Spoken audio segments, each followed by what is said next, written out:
There's been times where I've been the facilitator for that class and have said, hey, we know that the police are the ones who went out to the highways and the byways and got you to our table. Yeah. But it has been set for you, Yes. and we want you to know here and in this place that your life is worth living. Hi, and welcome to this edition of Mid-South Viewpoint. I'm Byron Tyler. The last time we got together, because of the January being National Slavery and Human Trafficking Prevention Month, we ran out of time, and I felt like we needed to get back together and continue the conversation and create a second part of this interview to help you to engage this issue. This is something, as we wrapped up last time, one of the things that kind of stood out is truth and justice. As followers of Christ, I think that is part of our DNA, that is instilled in us through the gospel, is truth and justice. Today we welcome back Morgan Wright and also Rachel Haaga. And ladies, welcome back to the show. Thank you. Thanks for having us. They are doing incredible work right here in our city, helping survivors of human trafficking, helping people to get set free. We don't want to use the word rescue, we said last time, but there is a sense that you're helping people to set the captives free. Is that right? Absolutely. So I would probably say even internally for our team, it is we get to enter in after someone else has done the physical rescue potentially, but also even we get to be present, like at our Survivor Care Center, even in the midst of COVID. I'm sure like many people, we don't have all of our staff working from the office, et cetera. But there was one day that myself and maybe two other team members were at our care center. Someone rang the doorbell. I opened it, and a young woman standing at the door literally said, I have been in the life for a long time, and one of your team members has told me when I'm ready that you'll be here.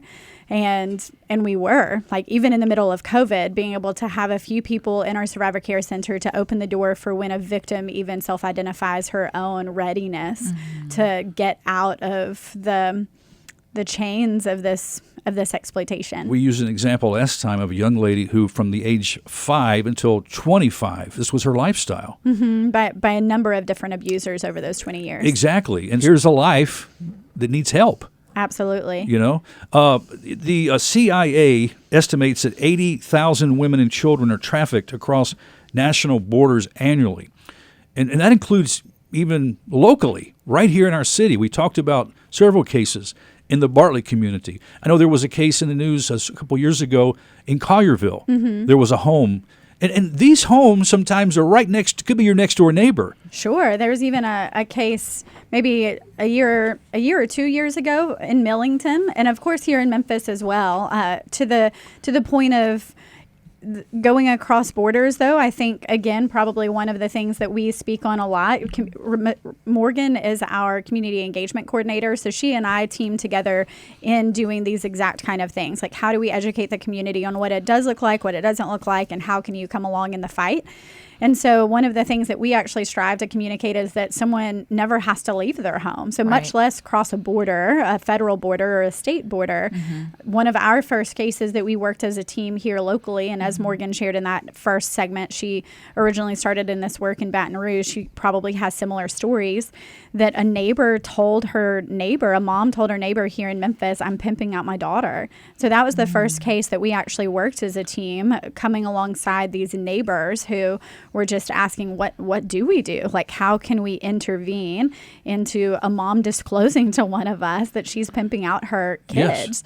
And so that daughter never was leaving the home or the neighborhood, but she was being trafficked within and by her own sphere of influence. Her own home. Is that what you're saying? Absolutely. Yeah, for sure. I mean, I think there's a ton of cases where the pimp traffics the kids, like Rachel was saying, in their homes. They'll go to school, they'll come back, they'll still be at home and just have to upload videos and just do certain things like that, and all a part of the grooming process. We've worked other cases where a local partner in town called because someone that was being served by their organization disclosed, something's going on with my granddaughter. She's going to school, and each time she comes home, there's a pimp that's waiting at the door, waiting in the front yard, that he's scheduled dates for her, as they say.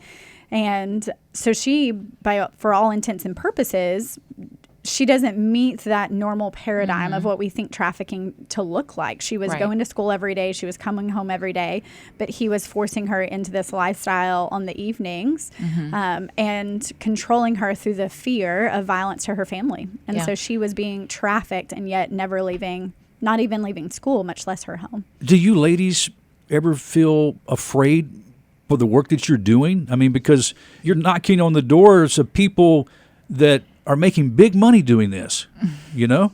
I mean, I think that it definitely, I say this all the time, there's a lane for everyone within trafficking. I think that there's tons of people that don't feel safe, and rightfully so. But I think that there's people that have personalities that kind of this drives them and it excites them, and it's not very fearful. I think that you have to be smart and use wisdom, and you have to be very aware of your surroundings, and you can't just go into situations ignorant about it. And so it's not, I think that, like Rachel said earlier, I think that there's this picture that is put out to be where it's always busting down doors, but oftentimes it's just being daily faithful to be available. Obviously, you have the support of your husbands. My husband will. Quick story. So when I first got involved in helping this work, I did it through street outreach, going to clubs and the street and all of that, and so my husband, he's very like hardcore certain things, and so he would come on outreach just to be able to be a security guard. My husband, for years, when we first started our Lives Worth Saving class, which is a cooperative class alongside MPD, the Shelby County Health Department, Shelby County Attorney General's Office, General Wyrick, he would actually come and also volunteer at that class. It's probably one of the easiest on-ramps for men to volunteer because it's in a public space. They're serving food, they're serving drinks, they're just really being kind, and they're doing it alongside other men and women. So it's actually one of the best places for the first interaction, potentially for primarily women, to interact with a man where she is being served with no expectation of any kind of transactional relationship. What a great picture! And so I think that would be the case for maybe all of the husbands, because actually I will say our team is as some on our team, we would call us just a very passionate team of abolitionists, a girl gang,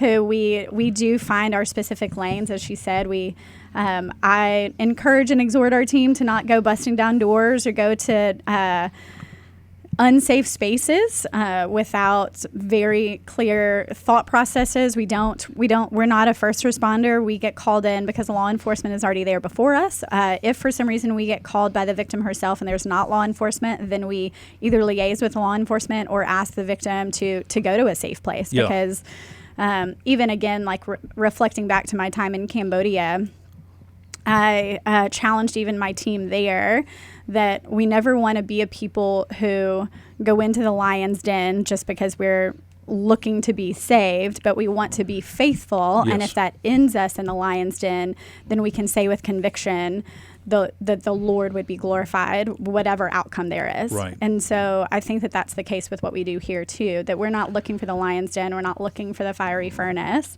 but we're looking to be faithful and obedient. And if some kind of injury comes to any of us along the way, we can rest in the assurance that hopefully the Lord would be glorified in our faithfulness. Last time, Morgan mentioned some legislation here in our state that you have helped. Was there 40? There's actually over 40 pieces of legislation that Tennessee General Assembly has passed over the years. So starting in 2010, actually the first one I think was in 2008, but it was before I was back in Memphis, so I can't claim to have any kind of influence in it. But now Tennessee has passed over 40 pieces that actually has Tennessee ranked number 1 on a national database or a national reflection on human trafficking law, counter trafficking law. So Shared Hope International is an organization out of DC that really analyzes and rates states' legislation, active laws for victim services, for victim responses, for penalties to the trafficker, penalties to the buyers, et cetera. And so Tennessee is actually number one in our nation for that, on that ranking for the third year in a row. Wow. as of right now.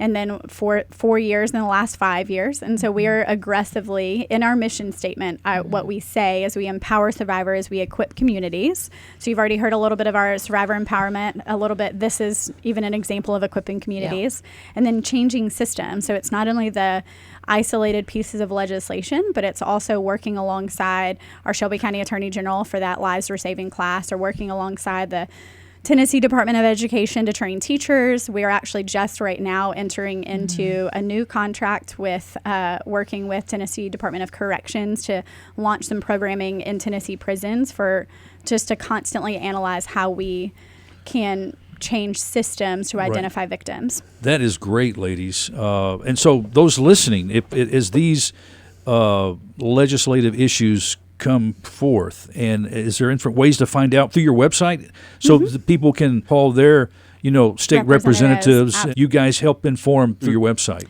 Probably more aggressively through all of our social media, because legislative bills are going to be sponsored and then go through the system pretty quickly.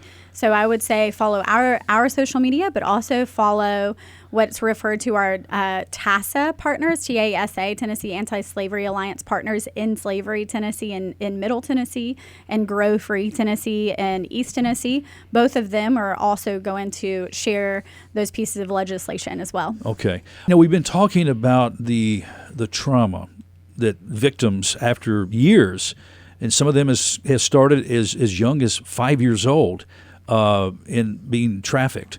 Does Restorecorp, are you guys involved in helping them restore and rebuild their lives, to help them to get a new life? Yeah, I mean, we're definitely a part of the process. I think that we try our best to create wraparound services whenever our survivors come into our care. And let's stop there with Kid Morgan. What would be some of those wraparound services? What are some of the immediate needs that they have? Yeah, I mean, we can think about physical needs. So a lot of times, we're dealing with, like Rachel was saying, the lady that was trafficked for 20 years. She has a lot of physical issues going on in her body. So she needs medical care. She might need work done, plastic surgery done. She might need, when we talk about emotional care, we help with giving them or providing services with therapy. Is there a safe house? Safe house, yes. We have a residential program. We call our safe homes Blossom House. So we have a transitional living program, and then we also have a 12-month home. And so, we provide that. I think it's really helpful to look at it that every victim has probably tangible needs, like what you're thinking, like the safe house, the food, the clothing, the maybe a new birth certificate. They need probably to get assistance getting their GED, assistance getting some legal reparations. They might have civil needs, like assistance with, one of the survivors we've served over the years, her trafficker applied for MLG&W in her name, applied for housing in her name. And so when she came into our services, she had incredible debt with MLG&W that she did not incur herself. She had incredible debt with a landlord that she did not incur herself. And so there's this sometimes what might feel like insurmountable list of tangible needs that they need assistance with, but then they also have that intangible. They just need to feel safe. And even the spiritual side. Absolutely. There's a place for the gospel to come into this person's life, right? Yes. I think that it could go, absolutely, that because really it's only with the gospel that, as we noted in that last segment that we did for you, for someone to feel that they don't have to look forward to this future day that they will be enough, but then just by being here right now, they have the not only the availability of the Holy Spirit that's available to them to like fill them up and be their counselor, their guide, but they are made in the image of God. And so that in and of itself, they have value that is inherent. And so ideally we create spaces alongside our partners, alongside our volunteers, the church community in Memphis, for them to know that intangible reality of just the felt conviction of their humanity and their value. Well, as we mentioned at the start of this show and the last show that we did together, January is National Slavery and Human Trafficking Prevention Month. Is there some specific goals as an organization that you have set that you would like to see achieved? Admittedly, COVID-19 has drastically changed any kind of goals that we might have had. Typically, we get to speak at at least 2 church families almost every Sunday in the month. So that's normally a goal for probably more going to be at one church while I'm at a different church every Sunday, to really galvanize the body of Christ in our community to know that they have a place to fight for this, fight for the survivors, fight against this injustice. During the pandemic, those goals absolutely have been shifted, but we've still been able to do this podcast. We're recording with Christ Church also later this month, Christ Methodist Church, and finding ways to just leverage video, leverage podcast to still meet some of those awareness goals, and then look ahead to how potentially the relationships from the opportunities that we do have, what they can create later on in the year. Talk about signs that listeners can look for in potential victims that are caught in sex trafficking. I was at a laundromat, and there was one man with 3 girls of different races, all doing their laundry at this laundromat together, but also being very attentive to each other's freedom as well. So even if the fella might walk away, the girls end up almost being controllers to one another because they want to keep any kind of level of peace that might be in what's called the stable in their grouping of exploited people.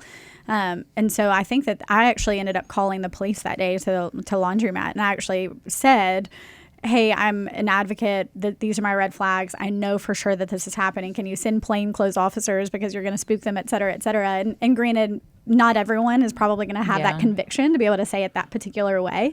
But I would probably argue we have a survivor who came here and spoke on a panel for us years ago. Like, she's a friend and a colleague in the national scope of things. And she told me one day, because I asked her this question, it might have been maybe 2014, 2015. We already covered in the last couple of segments that I've worked at Huey's over the years. And I've said, when I see the red flags at Huey's, what am I supposed to do? And she said, just say something. Yeah. So as a survivor, she said, even if you get it wrong, I would much rather, when I was in the life, I would have much rather somebody be willing to say something and potentially get it wrong than choose fear of offense or fear of getting it wrong and leave it for me to be in it for another day. Well, there have been documented cases of sex trafficking in 85% of Tennessee counties. That was a 2011 study. That's 2011. Here we are, 2021. There's a big need to engage this issue. And I can't help but think there's somebody listening right now that would like to engage and would like to volunteer. What are some ways volunteers are utilized through Restorecorporg? So we have tangible ways, like with our safe house, being able to help with the physical needs of the house, planting a garden. If there's things that in the volunteers' personal life that they love to do, hobbies, we love to introduce our girls to other parts of the life that I think that sometimes with being in human trafficking, pimps shut them off to, so they won't learn and grow. So if you love to knit, if you love to do sports, if you just anything hanging out with our survivors, mentoring, volunteer work, helping us in our office, administration work, with our with our Lives We're Saving Lives class. Worth Saving That's like class. a monthly opportunity to show up and just help us set the table. Because even in that Lives We're Saving, that's an isolated Thursday where people arrested for prostitution are assigned to our class with the opportunity for us and other organizations locally that we're partnered with, whether that be A Way Out or LeSue Community or Thistle and Bee and others, to be able to come and say, what do you need? Like, all of our organizations are here. How can we walk alongside you as you identify that your life is worth saving, but not just worth saving, but worth living? And we really even reflect on that day from two different places in Scripture in Acts, where Peter and John are walking into the temple gates beautiful, and the beggar is standing or lying at the gate. Everyone else is passing by. And Peter looks at him and says, "Look at me. I have neither silver nor gold, but what I have I'll give you. In the name of Jesus Christ, stand up and walk." But the first thing he says is, "Look at me." I think most of us in the church really focus on the healing power of being able to walk. But I would probably argue, especially for the people that we serve, the healing power began in the value of someone's attention. And so in Lives We're Saving, we have the opportunity to welcome people who are in our church community or in our community at large to a place to set a table. Again, now looking at Luke, where the king set the table and told a steward to go out and invite everyone. And eventually, as we all know, it spiraled down to him saying, "Go out to the highways and the byways and tell them that a place has been set for you." And so how do we, there's been times where I've been the facilitator for that class and have said, "Hey, we know that the police are the ones who went out to the highways and the byways and got you to our table, but it has been set for you, and we want you to know here and in this place that your life is worth living." I love what you said, lives worth saving and lives worth living. That is so beautiful. Well, your work focuses to eradicate human trafficking by empowering survivors, as we've been talking about these last two programs. You have some examples of those that you've helped to empower and the role that they now play to help fight for your cause. It's varied. As we already mentioned with the young girl who was originally, her exploitation began at age 5 at the hands of her family members. We walked alongside her, introduced her to other organizations to get her GED, to get a job, to begin in trauma and therapy, trauma counseling and therapy. We introduced her to other survivors so that she even has community in her own in her life now that she calls on, from them being in a safe house together, because they walked that path together. Another survivor helped her get her children back. Someone in the community donated a car to our organization specifically for a survivor. And so we were able to give her that car at the beckoning of that donor, able to partner with Memphis Era Legal Services to deal with fees. We mentioned MLGW. She's the one that I'm thinking about. Right. Like, she's an incredible example of, she lost her kids as in response to her trafficking. She had incredible fees levied against her driver's license, levied incredible fees with MLGW. She did not have a job for years, and through partnering with our collaborators and partners in our community, on the other side of her being in our house for about a year and a half, she had her license back. She had no fees at MLGW. She had her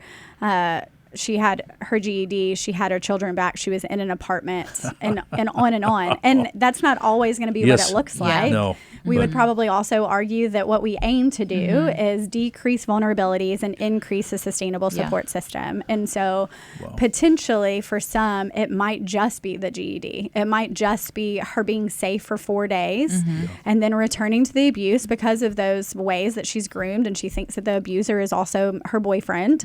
But to always be available for the next time that she is ready to come out and enter into a place where she knows that she has support.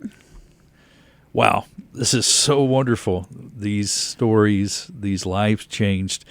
1-855-55-TH TNHTH. That's Tennessee Human TNHTH. TNHTH. Thank you. Tennessee Human Trafficking Hotline. Our Restorecorp hotline, if someone needs to call that today, our 24-hour number is 901-409-6586. And Okay, give that number out again, okay? 901-409-6586. I pulled this number off your website, but it was on there also. But locally, it would be great to call Restorecorp right here in town, that number you just gave. Yeah. Either one will work because the Tennessee Human Trafficking Hotline is still probably needs to be notified. So that way, if there needs to be some kind of first responder safety of law enforcement or fire emergency response, that human trafficking hotline is a great way to go. But we also have our 24-hour hotline too available if somebody feels that that's more comfortable. And that website, Morgan, for people to check out too, the website we gave out for Yes, restorecorps.org. Okay, restorecorp.org. Yes. Friends, please engage the issue. Pray. We're talking about those forces of darkness we prayed about as we started our shows. That's what we've got to pray because you guys are engaging. You're right in the heat of the battle.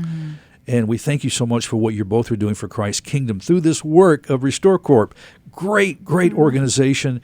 Hey, Rachel, thanks for reaching out to me. Thank you. This has been great. And guys, don't be strangers. We need to keep this topic in front of our listeners and those viewing on YouTube right now, to be praying, to be supporting, and to volunteer too. Find ways that you can help make a difference in this issue. Well, friends, we're going to have to say goodbye. Again, another show is time's up, but that's all the time we have on this edition of Mid-South Viewpoint. I'm Byron Tyler. Thanks for listening. Thanks for watching. We'll talk to you next time. Bye-bye.